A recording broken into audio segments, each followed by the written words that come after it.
everyone, this is Anushree and this is Medha, and we on behalf of the Beaming Notes team can't thank you enough for your overwhelming support over the past few years. It is because of your love and appreciation that we have been able to launch our very own YouTube channel. And we need your support this time as well. So go ahead, hit that subscribe button and show us some love. And now, let's head over to the video. Hey everybody, welcome to Beaming Notes, and today we're going to look at the summary of the poem Deep Water, a story by William O. Douglas. About the writer. William O. Douglas was born in Maine, Minnesota on October 16, 1898 and raised in Yakima, Washington.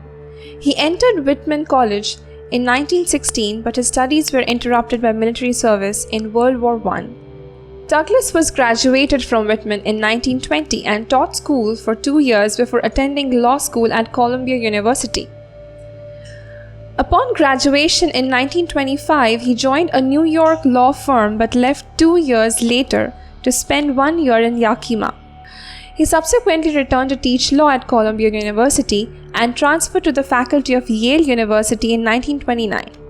In 1936, President Franklin D. Roosevelt appointed Douglas to the Securities and Exchange Commission, and in 1937 he became chairman. President Roosevelt nominated Douglas to the Supreme Court of the United States on April 15, 1939. The Senate confirmed the appointment on April 17, 1939. Douglas had the longest tenure of any justice, serving on the Supreme Court for 36 years, spanning the careers of 5 Chief Justices. He retired on November 12, 1975 and died on January 19, 1980 at the age of 81. About the story. The story Deep Water is about how the writer overcame his fear of water and learned swimming. When he was 3 or 4 years old, the writer had gone to the beach in California with his father. The waves at the beach knocked him down and he went underwater. The experience bred a permanent fear of water in the child's subconscious mind. The story tells how, with determination and willpower, he overcame this fear. Summary. The writer had decided to learn swimming at the Y.M.C.A. in Yakima when he was 10 or 11 years old. In the beginning, the author reveals his first fearful experience in the water when he was barely 3 or 4 years old when his father took him to the beach in California. He hung on to his father, but still, the powerful waves knocked him down and swept over him. Terror of the overpowering force of waves was inflicted in his heart. When he enrolled himself for swimming lessons, this fear returned to him. However, he gathered confidence and went to the pool with his water wings. In the beginning, everything was going well till a big boy of about 18 picked him up and threw him into the deep end of the pool. He was terrified, but he had a plan. He decided that when his feet hit the bottom, he would make a big jump, come to the surface, lie flat on it, and paddle to the edge of the pool. But his plan didn't work out exactly as he had hoped. It seemed a long way down, and before he could hit the bottom, his lungs were ready to burst. When his feet hit the bottom, he attempted to summon all his strength and jump. He had hoped to come out of water swiftly, but to his surprise, he was rather coming up really slowly. When he opened his eyes, all he saw was dirty yellow water. He tried to scream for help, but no sound came out as his eyes and nose came out of water, but not his mouth. He sank back to the bottom of the pool. His lungs and his head ached, but he was unwilling to give up. He remembered his strategy, but when he went down, he opened his eyes and saw nothing but water with a yellow glow.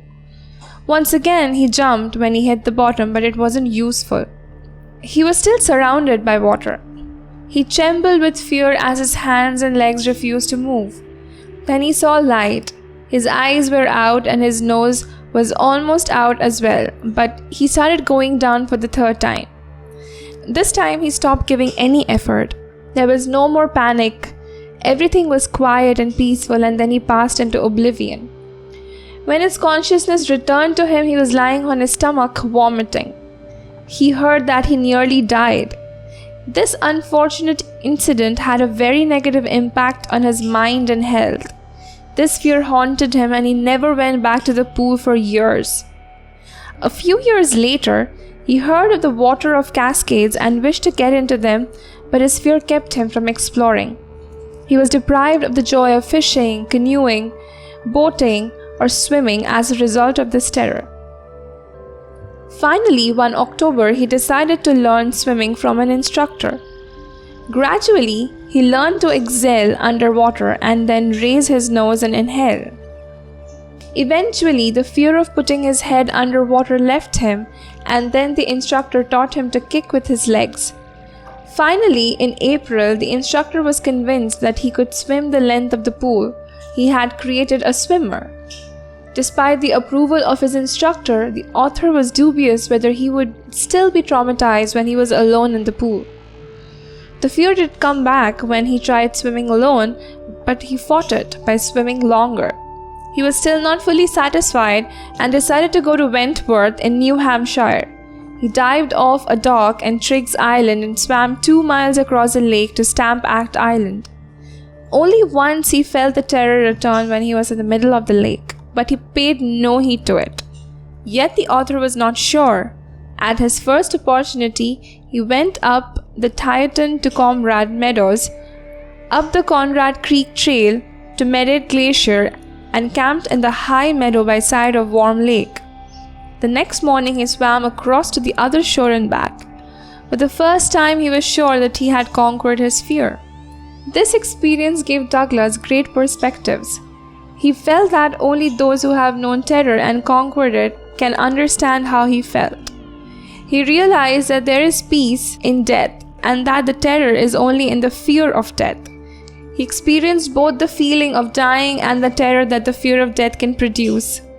Now that he had conquered his fear, he felt absolutely free and released. So, did you find the video helpful? If so, please don't forget to hit that subscribe button and continue to encourage us more to deliver more such poem analysis and English language tips to help you to get set and ready for your examinations. All the best.